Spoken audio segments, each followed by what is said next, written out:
स्मृति सांत्वना कवि कल्पना स्वप्न साधना शुभकामना स्मृति सांत्वना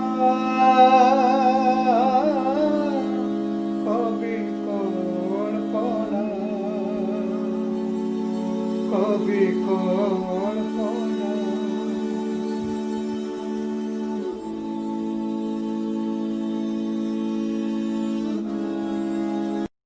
उत्कलमेल टीवी प्रायोजित स्मृति सांत्वना पत्रिका आयोजित डिजिटल साहित्य आसर को आपण मानकु स्वागत।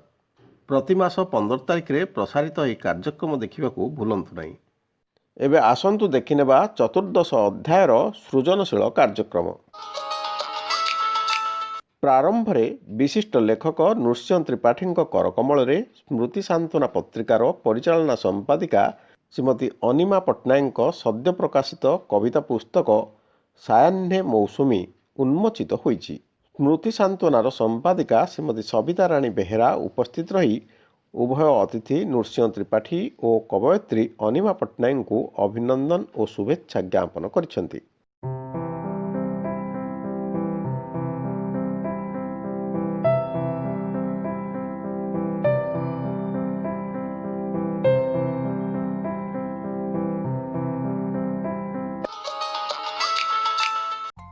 पुस्तक उन्मोचन परे आसंतु शुणिबा स्मृति सांत्वना पत्रिकार संपादिका सविता राणी बेहेरा स्वागत अभिभाषण और एसहित एक स्वरचित कविता शीर्षक अभिमानी कविता।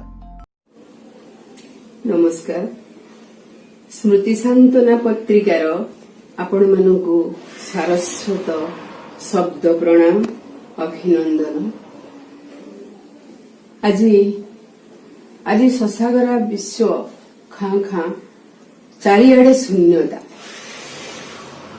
सबुठी केमिति गोटे गुमसुम नीरवता एही सांकुड़ी जाइछि मनिषर जीवन मुठे पाउंस हबार व्याकुलतारे बा आशंकारे आतंकरे अदृश्य महासमरर दृश्यमान भयभयतारे आतंकित समस्ते।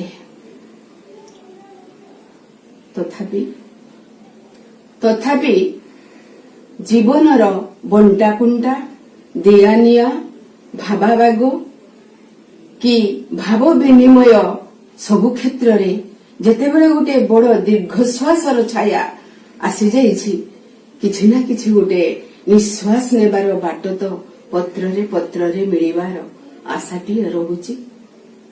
एमिति कोन केही अछि केबे केबे सबुदिन पाई कबीर तुंडरे बांधी पारि थाए तुंडीटीए ना समयर निषिद्ध तिनिगार को न डेले भी निजे निज भितरे आपना को बंदी करी आपनार घरे रहिबा अवस्थारे मध्य कविटीए तार पत्रर शिरारे से कवितार आलेख्य बाढ़ी थाए। एई पृथ्वी पुणी महमह हेई बासु एवं गह गह नादरे प्रकंपित हेउ धरा एही आशा एवं आश्वासना नै स्मृति सांत्वना पत्रिका आज एक डिजिटल साहित्य आश्रय माध्यम साहित्य मनस्क आपण मानक पाखरे गोटे छोट आशार दीपशिखाटीए जालिबार प्रयास करिछि।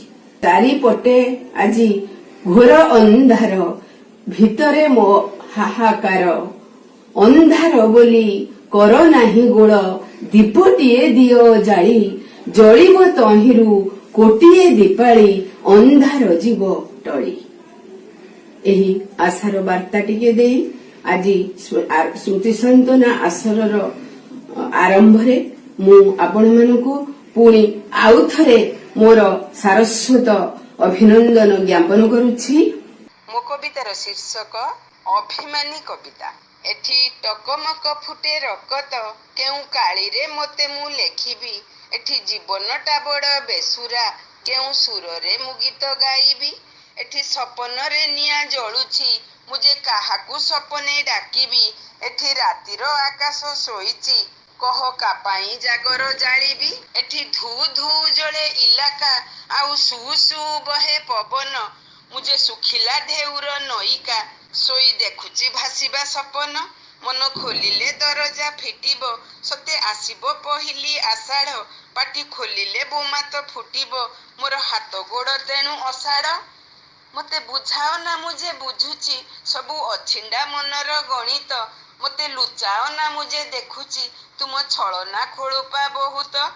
ମୋତେ ମାର ନାହିଁ ମୁଁ ଯେ ମଲିଣି ତୁମ ଈର୍ଷାର ନିଆଁ ଧାସରେ। ମୋତେ ଶୁଣାଅ ନା ମୁଁ ଯେ ଶୁଣୁଛି ବହୁ ଅପଢ଼ା କାହାଣୀ ମନରେ। ମୁଁ ତ ଅଭିମାନୀ ଗୀତ ପଦିଏ ମୋତେ ନ ଶୁଣ ନାହିଁ ମୋ ଶୋଚନା। ହେଲେ ଜଳ ଜଳ କରି ଅନେଇ ମୋତେ ଶୁଣିବା ଛଳନା କରନା। ମୋର ପଣତ କାନିରେ କେହି ତ ଆଉ ଶରଧାରେ ଲୁହ ପୋଛନା। ମୁଁ ଯେ ଛହାତି ଶାଢ଼ୀଟେ ପିନ୍ଧିଛି ମୋତେ ସଭାରେ ଦ୍ରୌପଦୀ କରନା। ନମସ୍କାର, ଜୟ ଜଗନ୍ନାଥ। ସମ୍ପାଦିକାଙ୍କ ସ୍ୱାଗତ ଅଭିଭାଷଣ ପରେ ଡିଜିଟାଲ ସାହିତ୍ୟ ଆସରକୁ ପୁଣି ଥରେ ଆପଣମାନଙ୍କୁ ସ୍ୱାଗତ କରୁଛି ମୁଁ ବିବେକାନନ୍ଦ ଦାସ। ମୋ ସହ ଆସରରେ ଆଜି ଉପସ୍ଥିତ ଅଛନ୍ତି ଆମର ଅତିଥି ସୁସାହିତ୍ୟିକା କବି ଓ କବୟିତ୍ରୀ ବୃନ୍ଦ। ଆଜିର ଆସରରେ ଶ୍ରୀ ଜଗନ୍ନାଥଙ୍କ ଭକ୍ତି ସଙ୍ଗୀତ ଗାନ କରିବେ ହୃଦୟତାଶ୍ରୀ। ପରେ ପରେ ଶ୍ରୀ ଅରବିନ୍ଦଙ୍କ ମହାକାବ୍ୟ ସାବିତ୍ରୀ ସମ୍ପର୍କରେ ଆଲୋଚନା କରିବେ ସରୋଜ ବାଳା ମହାନ୍ତି। ସ୍ୱରଚିତ କବିତା ପାଠ କରିବେ ସୁଲେଖା ସାମନ୍ତରାୟ। ଗୀତି କବିତା ପାଠ କରିବେ ସ୍ନେହଲତା ନାୟକ। ଏଥିସହିତ କବିତା ପାଠ କରିବେ ସ୍ମିତା ରଥ, ମଞ୍ଜୁଳା ରଥ, କବି ବିଜୟ କୁମାର ବହଳି। ଏହାପରେ ଏକ ଗଳ୍ପ ପାଠ କରି ଶୁଣାଇବେ ଆଶାରାଣୀ ପଣ୍ଡା। ଆସରର ଶେଷ କବିତା ପାଠ କରିବେ ମମତା ବାଳା ହୋତା। ଏବେ ଆସନ୍ତୁ ଶୁଣିବା ଶ୍ରୀ ଜଗନ୍ନାଥଙ୍କ ଭକ୍ତି ସଙ୍ଗୀତ। ନମସ୍ତେ। ଭୁବନେଶ୍ୱରରୁ ମୁଁ ହୃଦୟତା ସ୍ମୃତି ସାନ୍ତ୍ୱନା ପତ୍ରିକାର ସମ୍ପାଦିକା ମହାଶୟା ଏବଂ କର୍ମକର୍ତ୍ତାଙ୍କୁ ଯଥା ସମ୍ମାନ ଜଣାଇ ଆରମ୍ଭ କରୁଛି ସ୍ୱରଚିତ ଏକ ବନ୍ଦନା।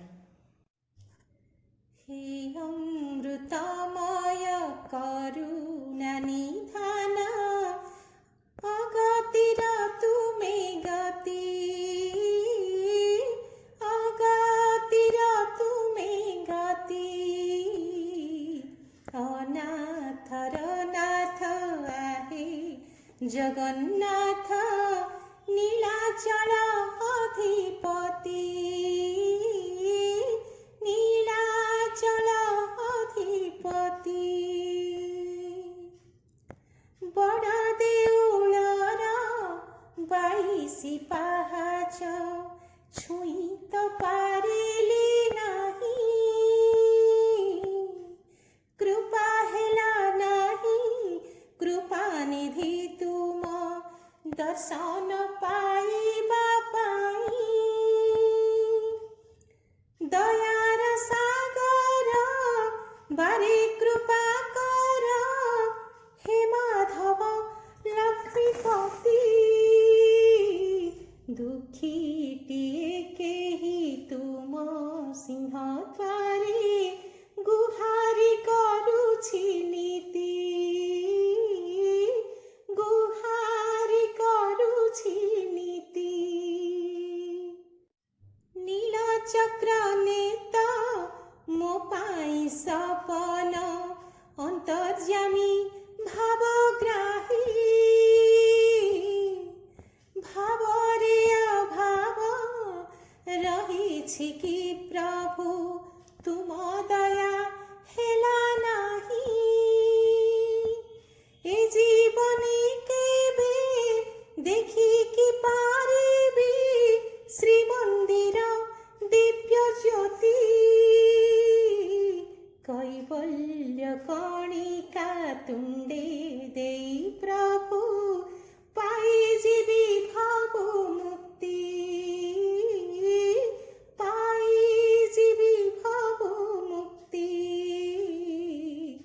हे अमृतमय करुणा निधान आगातिरा तुमे गति आगातिरा तुमे गति नीलाचल अधिपति नीलाचल अधिपति। धन्यवाद। नमस्कार।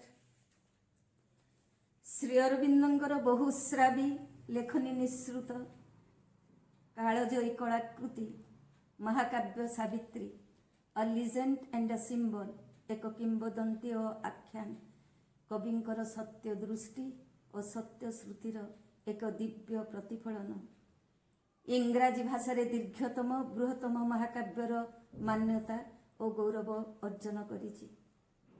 अनंत निगूढ़ ज्ञानर ही ग्रंथागार सावित्री मध्य भरी रही मानव जिज्ञासार समस्त उत्तर पृथ्वीर सर्जना और तार आभिमुख्य क्रम विवर्तनर गोपन रहस्य सृष्टिर अतीत वर्तमान और भवितव्य गूढ़ तत्व दर्शन देवता मानकर सृष्टि तथा प्रकृतिर इतिहास यह एपरी प्रमाण सिद्ध जे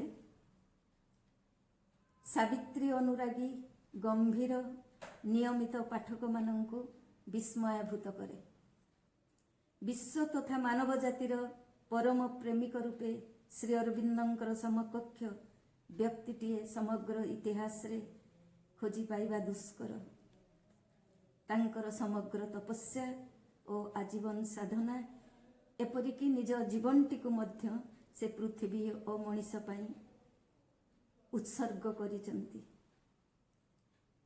वर्तमान सावित्रीर बृहत कलेबरर वर्णना करिबा पाखापाखि 24,000 धाड़ी विशिष्ट यह महाकाव्यटी 12टी भागरे परिवेशित होइछि।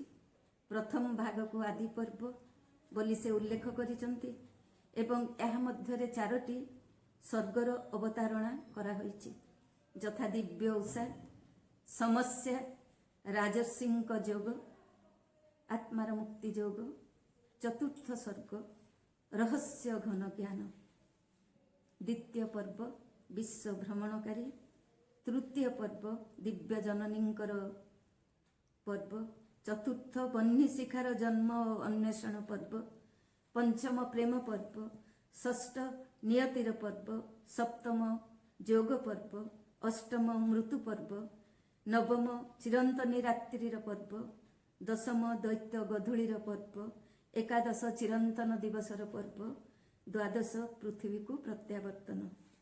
प्रति पर्वरे केतोटी स्वर्ग रही जार एक उदाहरण मु आदि पर्वरे उल्लेख कली। समयर स्वल्पता दृष्टि विशद वर्णना करने संभव हो पारु नहीं। सावित्री कहीं आम पाई सहजबोध्य नुहे केतोटी कारण दर्शाऊची। प्रथमतः यह इंग्रेजी भाषा रे लिखित मुख्यतः एक आशयधर्मी और प्रतीकात्मक कविता सब्जेक्टिव एंड सिंबॉलिक पोएम। एहार प्रेरणा और प्रकाश शक्ति अत्युक्त चेतना स्तर उत्साहित होइथिबारु एहार अर्थपूर्ण और भावगर्भक भाषा सरल बोधगम्य हुए नहीं। तथापि एकथा मध्य सत्य जे एपरी बहु अंश यह मध्यरे रहिछि जहा पाठकर चेतना को रससिक्त एवं मुग्ध करे।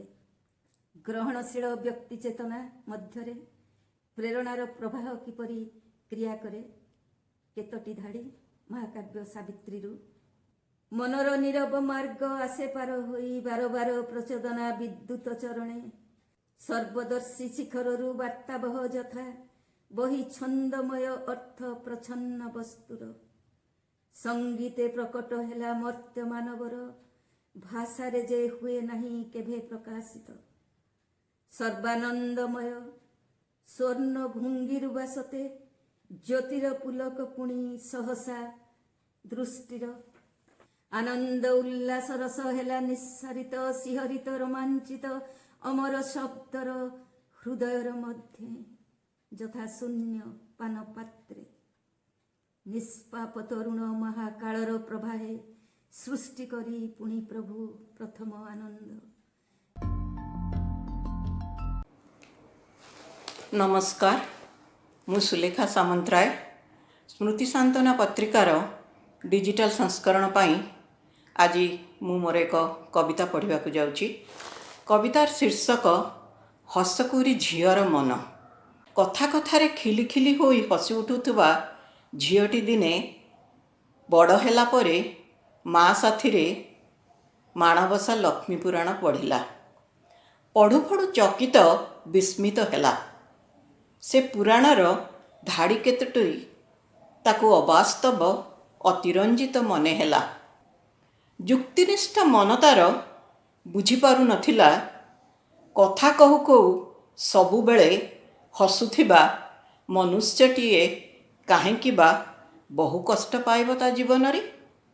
ପୁଣି ହସିବା ସହ ଆୟୁ ବୃଦ୍ଧି ନାଶର ସମ୍ପର୍କ ବା କ'ଣ? ଅନ୍ୟର ସିଦ୍ଧାନ୍ତ ସବୁକୁ ତର୍କରେ କଇଁଚି ପରି କଚ୍ କଚ୍ କରି କାଟି ଦେଉଥିବା ଝିଅଟି ମାର ଧର୍ମ ବିଶ୍ୱାସକୁ କୁସଂସ୍କାର କହି ଫିଙ୍ଗିଦେଲା ନିଜ ମନ ଭିତରୁ। ପଙ୍କଜା ପରି ପବିତ୍ର ପ୍ରାଣ ଓ ମନ ତାର ରାଜି ନଥିଲା ମାନି ନେବାକୁ ଧର୍ମ ସଂସ୍କୃତିର ଚିହ୍ନିତ ସହଜ ବାଟକୁ। ସୁତରାଂ ସେମିତି ସେ ପୂର୍ବ ପରି ହସି ଚାଲିଲା। କଥା କଥାରେ ଚତୁର୍ଦିଗେ ତା ଉଚ୍ଛ୍ୱସିତ ହସର ପ୍ରତିଧ୍ୱନି ଖେଳି ବୁଲିଲା। ହସକୁରି ଝିଅଟି ଖୁସିର ପାଖୁଡ଼ା ସବୁ ବିଞ୍ଚି ଦେଉଥିଲା। ଚିହ୍ନା ଅଛିନା ସବୁରି ମନରେ। ଓ କୈଶୋର ଓ ଜୀବନର ପାହାଚ ଡେଇଁ କୈଶୋର ଓ ଯୌବନର ପାହାଚ ଡେଇଁ ପରିଣତ ବୟସର ଜଙ୍ଗଲରେ ପାଦ ଥାପିଲା ପରେ କେମିତି କେଜାଣି ଝିଅଟିର ଅଜାଣତରେ କୀଟଦ୍ରଂଷ୍ଟ ହୋଇ ତା ହସଫୁଲ ଗଛଟି ମରି ମରି ଯାଉଥିଲା।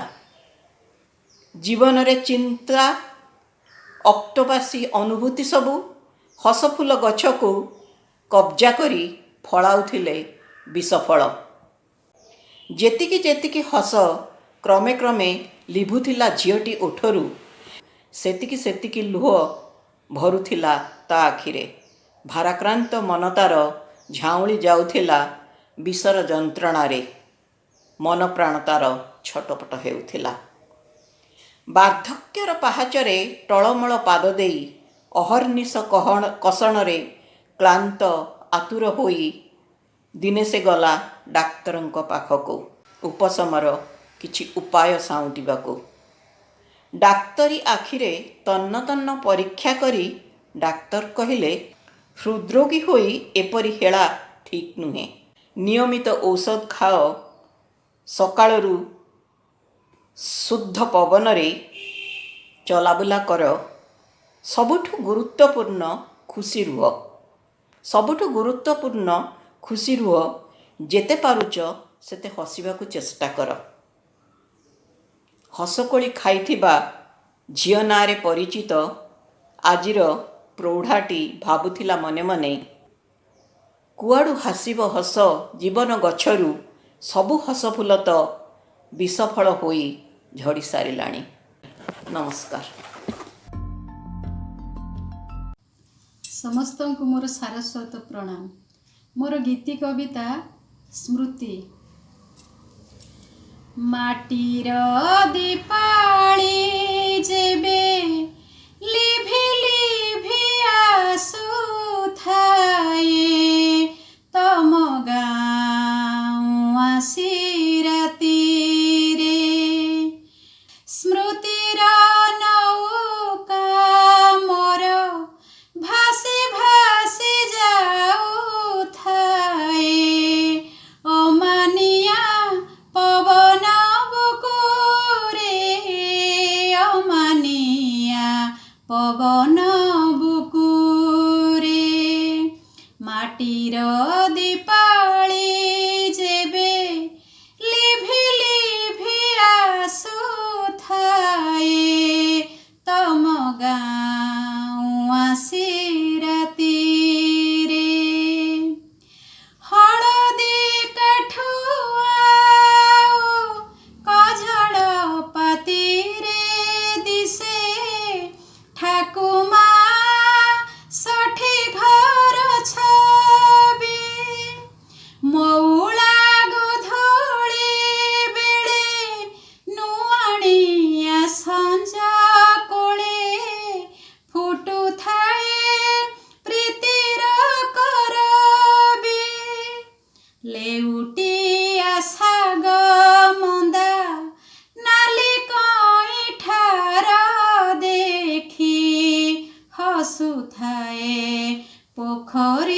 ହୁଡ଼ାରେ ଲେଉଟିଆ ଶାଗ ମୁନ୍ଦା ନାଲି କଇଁଠାର ଦେଖି ହସୁଥାଏ ପୋଖରୀ ହୁଡ଼ାରେ ସ୍ମୃତିର ନୌକା ମୋର ଭାସି ଭାସି ଯାଉଥାଏ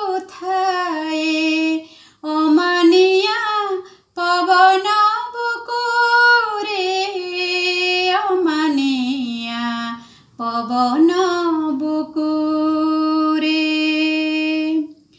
ଚାନ୍ଦିନୀ ରାତିରେ ମଲି ପଳାଶ ଭେଳାରେ ବସି ବାଣ୍ଟୁଥାଏ ବସନ୍ତ ବାରତା ନିକାଞ୍ଚନି ନଈ ତାର ଲହରୀ ମାଳାଙ୍କୁ ଧରି ତାର ସାଥେ କହୁଥାଏ କଥା ଗୋଲାପୀ ଉଷାର ଆଭା ଜକ ଜକ ଦିଶୁଥାଏ ମୋ ବଉର ସିନ୍ଦୁର ଟୋପାରେ ସ୍ମୃତିର ନୌକା ମୋର ଭାସି ଭାସି ଯାଉଥାଏ ଅମାନିଆ ପବନ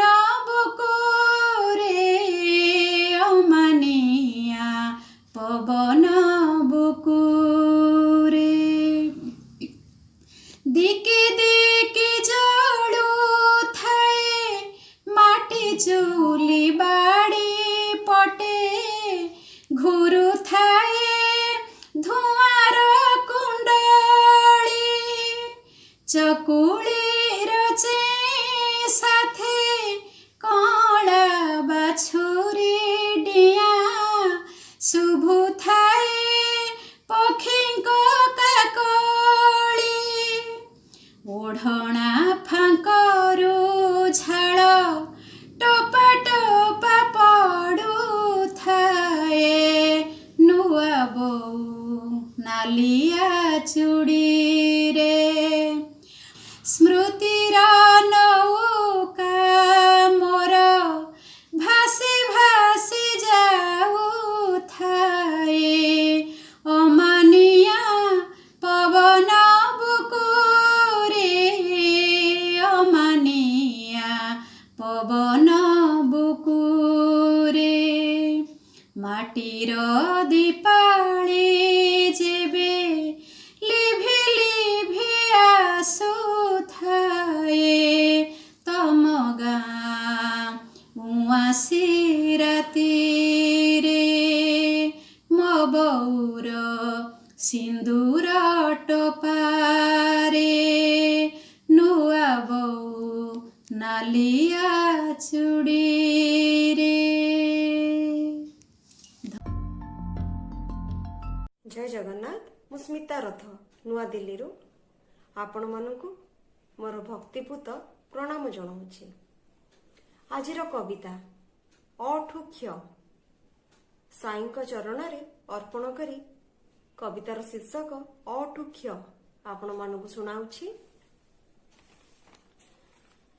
ଅଙ୍କା ବଙ୍କା ରାସ୍ତା ମଧ୍ୟରେ ଓಂ ନାମ ଉଚ୍ଚାରଣ ଆଣିଦିଏ ହୃଦୟରେ ଦମ୍ଭର ଆବରଣ ଇତର ଜାତିରେ ଗଣା ଜାତି ଧର୍ମ ଲୋଡ଼ା ଈଶ୍ୱରଙ୍କ କୃପା ପାଇଁ ସତ୍ମନ ହିଁ ଲୋଡ଼ା ଉପେକ୍ଷିତ ଅବହେଳା ଏହି ଜନ ସମାଜ ଉଣାଧକ୍ଷେ ଆଶିଷକୁ ସର୍ବେ ନତମସ୍ତକ ଋଣୀଟିଏ ହୋଇ ସବୁ ଜୀବନର ସାଗରେ ଋଗ୍ବେଦ ଯଜୁର୍ବେଦ ଆଚରଣେ ଉଚାରେ ଏ ସମୟ ହରି ନାମ ସକଳ ଅନ୍ତରର ଐଶ୍ଚର୍ଯ୍ୟ ଯୁକ୍ତ ହୋଇ ସର୍ବତ୍ର ଆଗଭର ଓଙ୍କାର ଓଙ୍କାର ସର୍ବେ କରନ୍ତି ଉଚ୍ଚାରଣ ଔଷଧି ଭାବରେ କରେ ତନ ମନ ଶୋଧନ କରୁଣା ସାଗର ପ୍ରଭୁ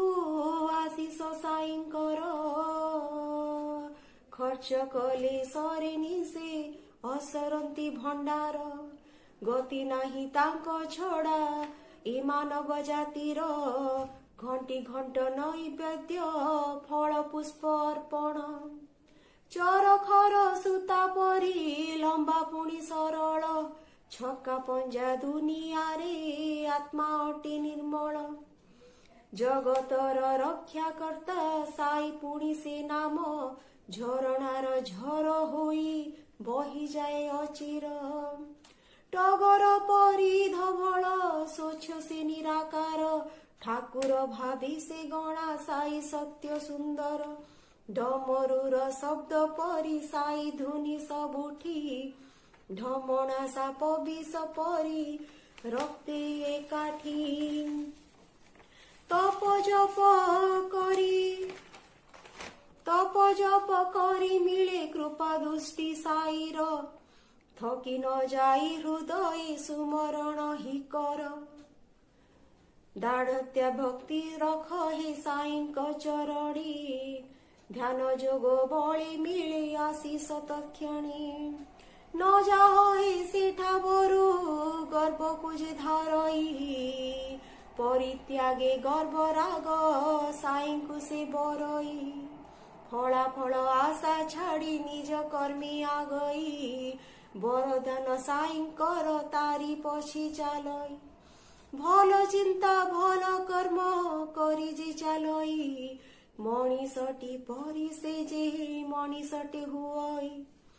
ଯମ ଛାଡ଼ି ଚାଲିଯାଏ ପାଖ ଯେ ନ ମାଡ଼ଇ। ରାମ ନାମ ସାଇ ନାମ କବଚଟି ବନଇ।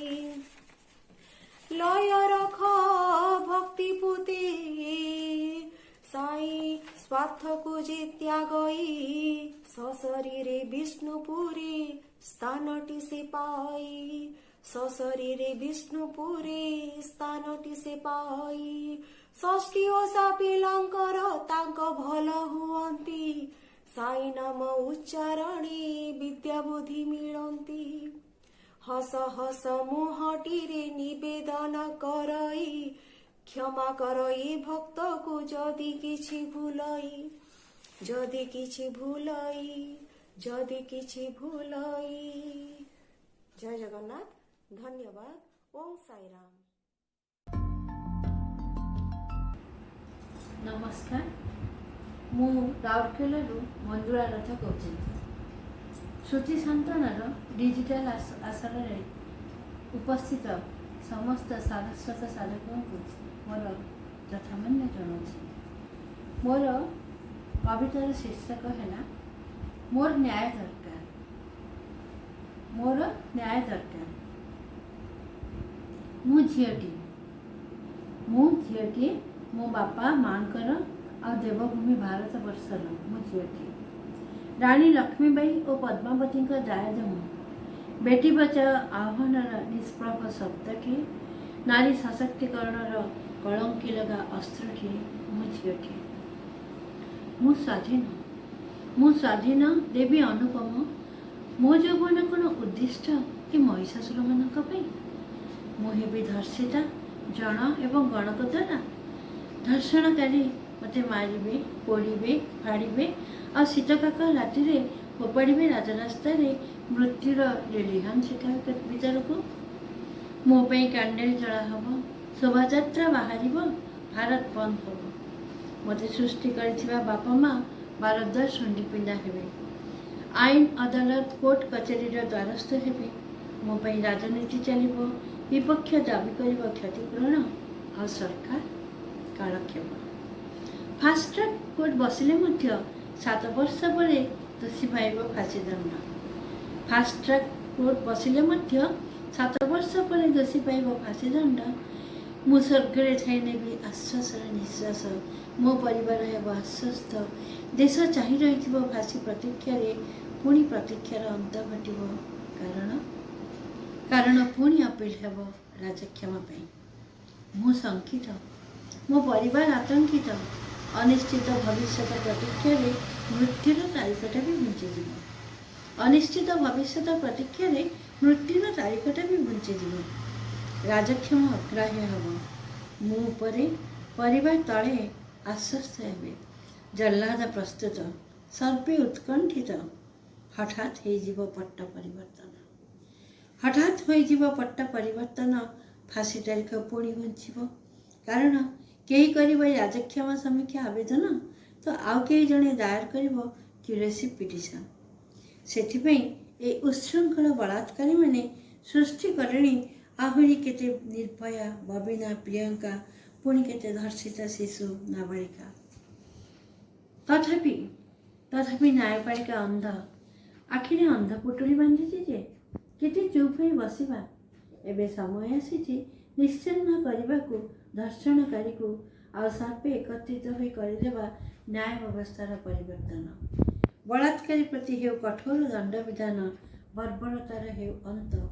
ବାସନାର ଯୂପକାଠିରେ ବଳି ପଡ଼ିଥିବା ନାରୀ ଜାତିକୁ ଦେବା ନ୍ୟାୟ ଆଉ ତାର ନ୍ୟାଯ୍ୟ ସମ୍ମାନ। ତେବେ ଯାଇ ଆମେ କହିପାରିବା ଆମ ଦେଶ ମହାନ। ତେବେ ଯାଇ ଆମେ କହିପାରିବା ଆମ ଦେଶ ମହାନ। ଧନ୍ୟବାଦ। ସ୍ମୃତି ସାନ୍ତନାର ଆଜିର ଏହି ଡିଜିଟାଲ କବିତା ଆସରରେ ମୋର ସମସ୍ତଙ୍କୁ ନମସ୍କାର ଓ ଅଭିନନ୍ଦନ। ମୋତେ ଆଜି ଏହି ଆସରରେ କବିତା ପଢ଼ିବାର ସୁଯୋଗ ମିଳିଥିବାରୁ ମୁଁ ସ୍ମୃତି ସାନ୍ତନାର ସମ୍ପାଦିକା ସବିତାରାଣୀ ବେହେରାଙ୍କ ପାଖରେ ଚିରକୃତଜ୍ଞ। ମୁଁ ଶ୍ରୀ ବିଜୟ କୁମାର ବହଳି। ମୋ କବିତାର ଶିରୋନାମା ବାପା ହେ ଆଜି କାନ୍ଦୁଛି ବସି। ବାପା ହେ ଆଜି କାନ୍ଦୁଛି ବସି, ବାପା ହେ ପାଠ ପଢ଼ାଇ ତ ମଣିଷ କରିଲ, କିଣା ଚାକରଠୁ ହୋଇଛି ବେଶୀ। ବାପା ହେ ଆଜି କାନ୍ଦୁଛି ବସି, ବାପା ହେ ହାତକୁ ଦି ହାତ କରିଲ ଯା ସାଥେ ନାଟି ତାହାର ମସି। ହାତକୁ ଦି ହାତ କରିଲ ଯା ସାଥେ ନାଟି ତାହାର ମସି। ଅଲମ ବିଲମ ଟିକିଏ ହୋଇଲେ ମସି ଦିଏ ମୋତେ ଭୁସି। ବାପା ହେ ଆଜି କାନ୍ଦୁଛି ବସି, ବାପା ହେ ଆମ ଘର କଥା କହିଲେ ତାକୁ ମୁଁ ସଙ୍ଗେ ସଙ୍ଗେ ଯାଏ ରୁଷି। ଆମ ଘର କଥା କହିଲେ ତାକୁ ମୁଁ ସଙ୍ଗେ ସଙ୍ଗେ ଯାଏ ରୁଷି। ହାତରେ ଜାପଡ଼େ ଉଠାଇ ଆଣି ସେ ମୋ ଦେହରେ ଦିଏ ନେସି। ବାପା ହେ ଆଜି କାନ୍ଦୁଛି ବସି, ବାପା ହେ ଶାଳୀ ବିବାହ ପାଇଁ ନିଦ ନାହିଁ ମୋତେ ବୟସ ତାହାର କଷି। ଶାଳୀ ବିବାହ ପାଇଁ ନିଦ ନାହିଁ ମୋତେ ବୟସ ତାହାର କଷି। ଭଉଣୀର ବିବାହ ବୟସ ହେଲାଣି ସେଥିରେ ପାରୁନି ପଶି। ବାପା ହେ ଆଜି କାନ୍ଦୁଛି ବସି, ବାପା ହେ ଭଉଣୀର ବାହା କଥା ଶୁଣି କହେ ଧରେଇ ଦିଅ ହେ ଚାଷୀ। ଭଉଣୀର ବିବାହ କଥା ଶୁଣି କହେ ଧରେଇ ଦିଅ ହେ ଚାଷୀ। ଏମିତି ଜାଗାରେ ଶାଳୀ ବିବାହ ଦେବ ଯେମିତି ହେବ ସେ ଖୁସି। ବାପା ହେ ଆଜି କାନ୍ଦୁଛି ବସି, ବାପା ହେ ଶାଳୀ ବିବାହ ପାଇଁ କରଜ କରିଛି ମାତ୍ର 10,80,000। ଶାଳୀ ବିବାହ ପାଇଁ କରଜ କରିଛି ମାତ୍ର 10,80,000। ଭଉଣୀ ବେଳକୁ ନଥିବ ତ ଟଙ୍କା ଦେଲେ ଦେଇ ଦେଉ ଫାଶୀ। ବାପା ହେ ଆଜି କାନ୍ଦୁଛି ବସି, ବାପା ହେ ଶ୍ୱଶୁର ଶଳା ମୋ ପାଖକୁ ଆସିଲେ ତାଙ୍କ ପାଇଁ ଆସେ ଖାସି। ଶ୍ୱଶୁର ଶଳା ମୋ ପାଖକୁ ଆସିଲେ ତାଙ୍କ ପାଇଁ ଆସେ ଖାସି। ବାପା ଭାଇ ମୋର ପାଖକୁ ଆସିଲେ ଖାଆନ୍ତି ପଖାଳ ବାସି। ବାପା ଭାଇ ମୋର ପାଖକୁ ଆସିଲେ ଖାଆନ୍ତି ପଖାଳ ବାସି। ବାପା ହେ ଆଜି କାନ୍ଦୁଛି ବସି, ବାପା ହେ ଶାଶୁ ପାଇଁ ଆସେ ପାଟ ଶାଢ଼ୀ ହେବା ନହେଲେ ତ ବନାରସି। ଶାଶୁ ପାଇଁ ଆସେ ପାଟ ଶାଢ଼ୀ ହେବା ନହେଲେ ତ ବନାରସି। ଚିରା ଫୋଟା ପଛେ ପିନ୍ଧୁ ମା ମୋର ଯିବ ନାହିଁ କିଛି ଭାସି। ବାପା ହେ ଆଜି କାନ୍ଦୁଛି ବସି, ବାପା ହେ ସବୁ ସହି ବାପା ପଡ଼ିଛି ଏଠାରେ ପାରୁନାହିଁ କେବେ ହସି। ସବୁ ସହି ବାପା ପଡ଼ିଛି ଏଠାରେ ପାରୁନାହିଁ କେବେ ହସି। କହିଲେ କିଛି ମୁଁ ଯୌତୁକ ଦଫାରେ ହାଜତକୁ ଦେବ ପେଶି। ବାପା ହେ ଆଜି କାନ୍ଦୁଛି ବସି, ବାପା ହେ ପାଠ ପଢ଼ାଇ ତ ମଣିଷ କରିଲ, କିଣା ଚାକରଠୁ ହୋଇଛି ବେଶୀ। ବାପା ହେ ଆଜି କାନ୍ଦୁଛି ବସି, ବାପା ହେ ଆଜି କାନ୍ଦୁଛି ବସି, ବାପା ହେ। ଧନ୍ୟବାଦ। ନମସ୍କାର, ମୁଁ ଆଶାରାଣୀ ପଣ୍ଡା। ସ୍ମୃତି ସାନ୍ତନାର ଡିଜିଟାଲ କବିତା ଆସରକୁ ମୋର ଶୁଭେଚ୍ଛା, ଅଭିନନ୍ଦନ। ବିଶେଷ କରି ସବିତା ଅପାଙ୍କର ପ୍ରଚେଷ୍ଟା ସ୍ୱାଗତ ଯୋଗ୍ୟ। ମୋ ଗଳ୍ପର ଶୀର୍ଷକ ଆକସ୍ମିକ। ରାତି ପାହିବାକୁ ଟିକେ ଡେରି ଅଛି।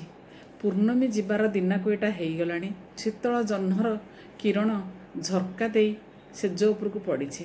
ମନଟା ଆନମନା ହୋଇଯାଉଥିଲା ସେଫାଳିର। ଆଖିକୁ ନିଦ ଆସୁନି। ମନ ତଳେ ଆବେଗ ସବୁ ରୁନ୍ଧି ହୋଇଯାଉଛି। କେତେ ଯୋଜନା ଆଖିଆକୁ ଚାଲି ଆସୁଛି। ସକାଳ ହେଲେ ଅନେକ କାମ। ସକାଳୁ ସକାଳୁ ଅମିତ ଆସି ପହଞ୍ଚିବେ। ଆଜକୁ 4 ମାସ ହେଲା ଅମିତ ଟ୍ରେନିଂରେ ହାଇଦ୍ରାବାଦ ଯାଇଛନ୍ତି। ସକାଳ 7ଟାରେ ଫ୍ଲାଇଟ୍। ସକାଳ ହେଲେ ଆସି ପହଞ୍ଚିଯିବେ। କହିବାକୁ ଅନେକ କିଛି ଅଛି ତାଙ୍କ ପାଖରେ। ଫୋନ୍ରେ କ'ଣ ସବୁକିଛି କହିବେ? ଗର୍ଭରେ ବଢ଼ୁଥିବା ସନ୍ତାନଟା ଆସ୍ତେ ଆସ୍ତେ ଖୁଜବୁଜ ହେଲାଣି। 4 ମାସର ଏକୁଟିଆ ଜୀବନର ତିକ୍ତ ଅନୁଭୂତି ବଖାଣି ବସେ ଅମିତଙ୍କ ଆଗରେ। 2 ଦିନ ହେଲା ଅନେକ କାମ କରିଛି ସେଫାଳି। କାରଣ ଅମିତ ପରିଷ୍କାର ପରିଚ୍ଛନ୍ନ ପ୍ରତି ବିଶେଷ ଦୃଷ୍ଟି ଦିଅନ୍ତି। ଫୁଲଦାନୀରେ ତାଜା ଫୁଲକୁ ସାଇତି ରଖିଛି। ଘରଦ୍ୱାର ଆସବାବପତ୍ର ପରିଷ୍କାର କରି ରଖିଛି। ବେଡ଼ସିଟ୍ଟାରୁ ଦୁଆର ମୋ ସ୍କ୍ରିନ୍ ଯାକେ ସବୁ ବଦଳେଇ ଦେଇଛି। ଆଉ ଅମିତ ଭାରି ଖାଦ୍ୟପ୍ରିୟ। 4 ମାସ ହେଲା ବାହାରେ ଖାଦ୍ୟ ଖାଉଛନ୍ତି। କ'ଣ ଯେ ଲାଗୁଥିବ ତାଙ୍କୁ। କାଲି ରାତିରୁ କିଛି ଡିସ୍ ବନେଇ ଫ୍ରିଜରେ ରଖିଛି ସେପାଳି।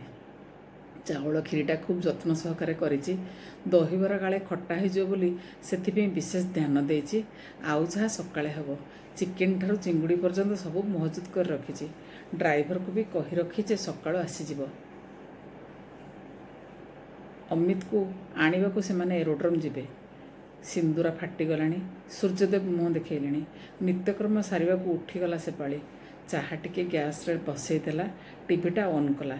ଆରେ ଏ କ'ଣ ସେ ଦେଖୁଛି?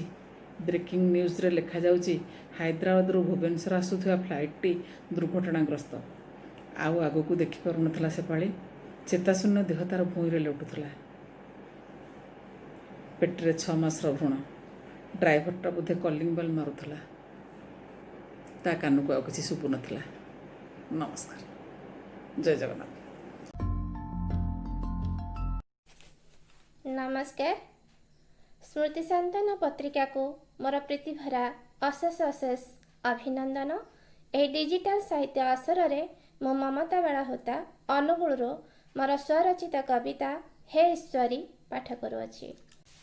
ହେ ଈଶ୍ୱରୀ, ତୁମେ ମହାକାଳୀ, ଦାନବ ଦଳିନୀ, ଦୁର୍ଗତି ନାଶିନୀ, ପାତକ ହାରିଣୀ, ଶକ୍ତି ରୂପା, ଶୁମ୍ଭ ନିଶୁମ୍ଭ ନାଶିନୀ, ଯୋଗମାୟା ଖର୍ପର ଧାରିଣୀ, ତ୍ରୈଲୋକ୍ୟ ପୂଜିତା ମା ଗୌରୀ ଶଙ୍କରୀ।